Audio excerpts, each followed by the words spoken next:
Deep thinking, a different way to see yourself. Is success just luck?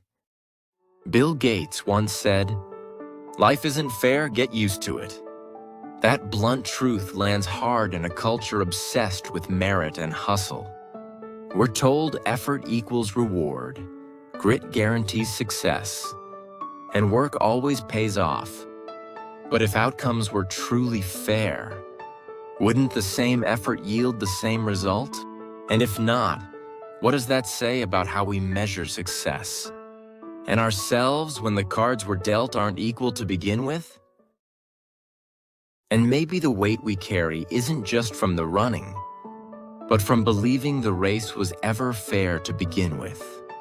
First, we were told that effort alone earns success. Second, we ignore how much luck and starting points affect the path. And third, we still cheer for the winners, even when their lane was shorter and the road smoother. If results depend more on where we begin than how hard we run, maybe it's time we rethink what we're really rewarding. So now, what if you asked yourself, what would change if you stopped blaming yourself? Would you run differently or step off the track? What would you honestly say? Let's keep going a little deeper. How much do we need to know? Albert Einstein once said, "Any fool can know. The point is to understand." We live in an age overflowing with knowledge degrees, credentials, endless content. We collect information like our survival depends on it. But what if knowing more isn't the same as living better? In chasing answers, we often forget to ask, what do we truly need to understand not to win, but simply to live with clarity and peace? And maybe the pressure isn't to learn, but to constantly prove that we've learned enough. First, we're taught to collect knowledge, before we even ask why it matters. Second, we keep learning more, fearing we'll fall behind if we pause.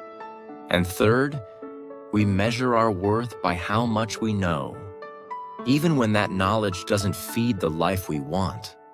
If we never define enough, we might end up knowing everything, except what really matters to us.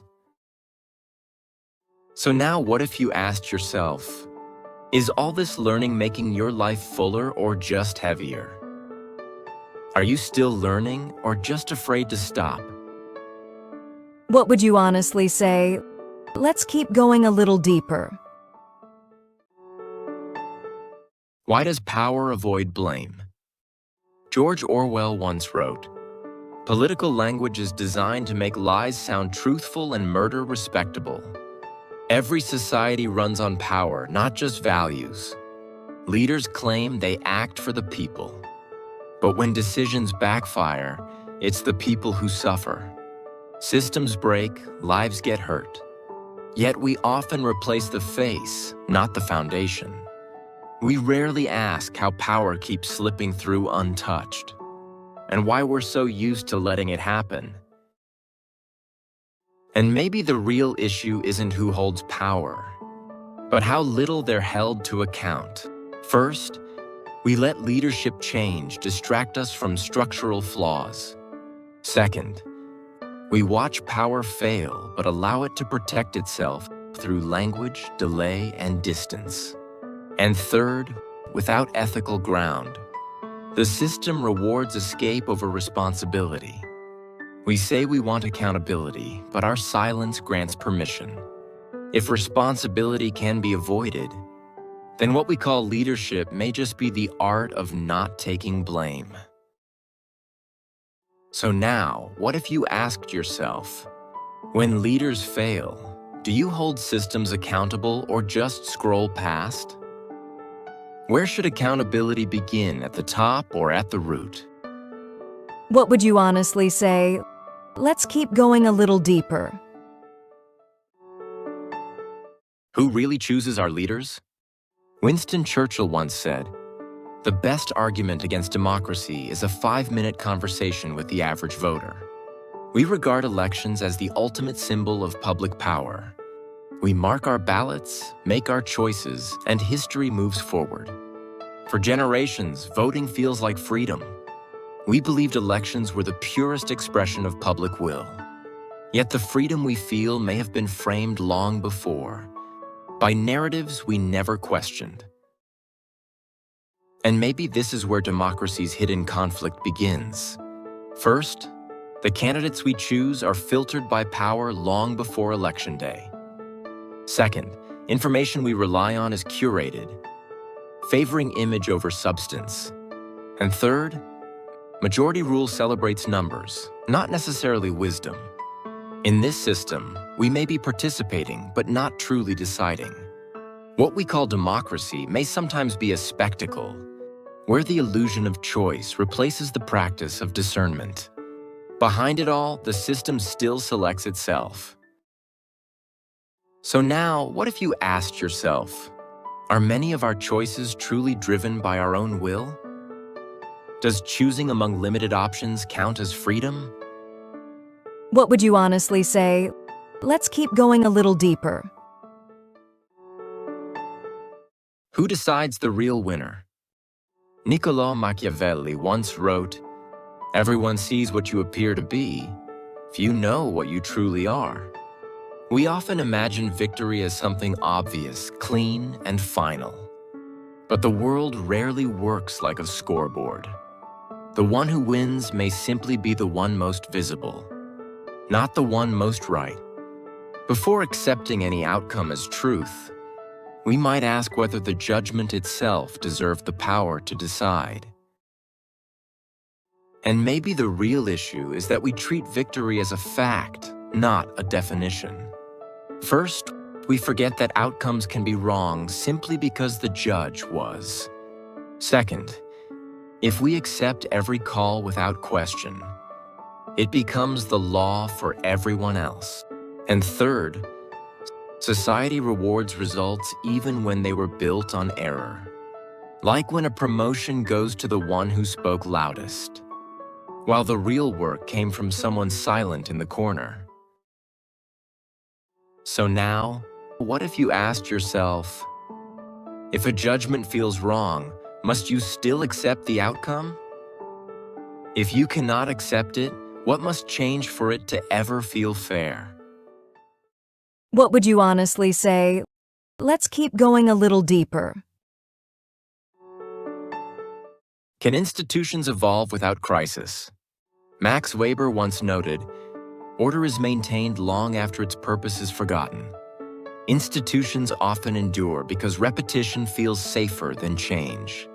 Rules become walls, and procedures become memory. Even when no one recalls why they exist, real transformation rarely begins with comfort. It begins when what once protected us becomes what now restrains us. Before asking why systems fail to evolve, we might ask why we are surprised they resist evolution at all. And maybe the real issue is that we expect institutions to evolve simply because time passes. First, we assume leaders want change, when many benefit most from keeping things still. Second, tradition is praised as wisdom, even when no one remembers the origin of the rule. And third, without pressure, a policy remains untouched. Like workplace rules, everyone quietly mocks yet still follows, because no one wants to be the first to speak. In the end, systems rarely move unless something forces motion. So now, what if you asked yourself, when did you last question a rule that no longer made sense? If no crisis comes, would you still follow what feels unreasonable? What would you honestly say? Let's keep going a little deeper. When does identity become a mask? Erikson once wrote, "In the social jungle of human existence, there is no feeling of being alive without a sense of identity. We often think identity is something we discover and then keep, a stable answer to who we are. But identity is not fixed. It is shaped, tested, and adjusted in response to the world. When identity begins to serve acceptance rather than expression, it quietly changes its role. And maybe the real issue is that we confuse identity with safety. First, we learn early that certain traits are rewarded more than others. Second, work and social platforms quietly teach us to highlight strengths and hide doubts. And third, we hesitate before posting something honest online. We choose what will be received well over what feels true. We edit ourselves, deleting thoughts that feel too real. In the end, identity stops reflecting who you are and starts managing how you are received. So now, what if you asked yourself, when did you start wearing a mask over your identity? At what point did your identity stop being enough? What would you honestly say? Let's keep going a little deeper. When machines begin to decide. Norbert Wiener once warned, "The machine does not isolate man from the great problems of nature, but plunges him more deeply into them." For a long time, machines only followed human commands. Because of that, ethics remained a human concern. But today, machines select, prioritize, and act without direct instruction. As judgment enters the system, responsibility becomes less clear. This shift forces us to ask what values are now guiding those decisions. And maybe the real issue is not technology, but preparedness. First, ethical discussion around machines has focused on safety, not judgment. Second, autonomy is being introduced faster than moral frameworks can adapt. And third, decisions once made by people are now delegated to systems. These systems optimize outcomes, but accountability grows increasingly unclear. We move forward because efficiency demands it, not because ethics are settled. In the end, machines decide faster. Then humans decide what should guide them. So now, what if you asked yourself, can machine morality be designed, or does it require human responsibility? When machines make decisions for us, who is accountable for the outcome? What would you honestly say? Let's keep going a little deeper. When did violence replace justice? Martin Luther King Jr. once wrote, "Violence never brings permanent peace. It solves no social problem. It merely creates new and more complicated ones." Violence often feels immediate and decisive. It gives the sense that something has been settled. So we mistake force for resolution. But justice was never meant to be loud or sudden. Perhaps it was meant to be patient, measured, and difficult, quietly unfolding over time. And maybe the real issue is that we have begun to confuse punishment with justice. First, we react quickly, believing harm should be answered with harm. Second, we demand visible consequences. We assume severity proves fairness, and that stronger punishment must mean justice. And third, we stop listening and choose sides before we understand what truly happened. We reduce complex conflicts to simple enemies and call that clarity. In the end, what feels like strength begins to replace what is actually right.